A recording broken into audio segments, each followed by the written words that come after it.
फिरौन के बारे में तो आप सब जानते होंगे। बाइबल के मुताबिक फिरौन की फौज पानी में डूबकर तबाह हो गई थी, पर फिरौन बच गया था। तो क्या फिरौन पानी में डूबकर नहीं मरा था? आइए कुरान के इसी मौजज़े पर गौर करते हैं। 1881 दरअल बहरी में 50 हनूक शुदा ममीज मिलती हैं, जो कि इजिप्शियन रूलर्स और बुजुर्गों की थीं। इन 50 ममीज में से एक ममी अपने वक्त के मशहूर तरीन फिरौन की थी, रामेसेस II की। रामेसेस II के बारे में कहा जाता है कि ये मूसा अलैहिस्सलाम के दौर का फिरौन था। पूरी एक सदी के बाद फ्रांस ने इरादा किया कि इस ममी पे तहकीक की जाए। फिरौन की इस ममी को इजिप्ट से फ्रांस शिफ्ट किया गया और फ्रांस शिफ्ट करने के लिए इसका पासपोर्ट तक बनाया गया और फिर फ्रांस में इसका इस्तकबाल किसी बादशाह की तरह किया गया, जैसे कि कोई जिंदा फिरौन हो। फ्रांस की रिसर्च लैब में इस पर तहकीक की गई, जिसकी टीम को डॉक्टर मॉरिस बुकेला लीड कर रहे थे। उन्होंने जब फिरौन के 3000 साल पुराने जिस्म पर तहकीक की तो उन्हें उसके जिस्म पे समुद्री नमक के निशान मिले, जो कि इस बात का सबूत थी कि फिरौन समंदर में डूब के मरा होगा, जो कि बहुत हैरान कुन था, क्योंकि बाइबल इसके बिल्कुल बरक्स बोलती है। क्योंकि बाइबल के मुताबिक फिरौन की फौज पानी में डूब के मर गई थी, लेकिन फिरौन बच गया था। लेकिन जो दूसरी बात डॉक्टर मॉरिस को परेशान कर रही थी वो ये थी कि अगर फिरौन डूब के मरा था तो उसका जिस्म अब तक बरकरार क्यों है और क्यों उसका जिस्म बाकी हनूकशुदा ममीज जैसा है।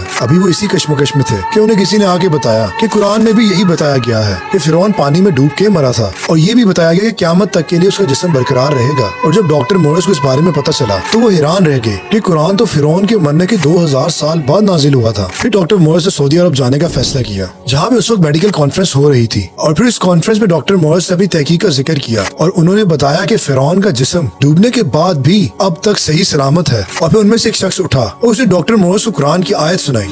हमने बनी इसराइल को दरिया से पार कर दिया तो फिरौन और इसके लश्कर ने सरकशी और तादी से इनका ताक़ुब किया, यहाँ तक कि जब इसको गर्क ने आ पकड़ा तो कहने लगा कि मैं ईमान लाया कि जिस पर बनी इसराइल ईमान लाए हैं इसके सिवा कोई माबूद नहीं और मैं फरमा बरदारों में हूँ।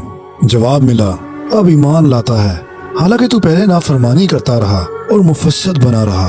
तो आज हम तेरे बदन को दरिया से निकालेंगे ताकि तू पिछलों के लिए इबरत हो। और बहुत से लोग हमारी निशानियों से बेखबर हैं। डॉक्टर मॉरिस इस आयत को सुनने के बाद इतना एक्साइटेड हो गए कि वो भरे मजमे के सामने खड़े हो गए और ऊंची आवाज में कहने लगे कि मैं मुसलमान होता हूँ और इस कुरान पर यकीन रखता हूँ।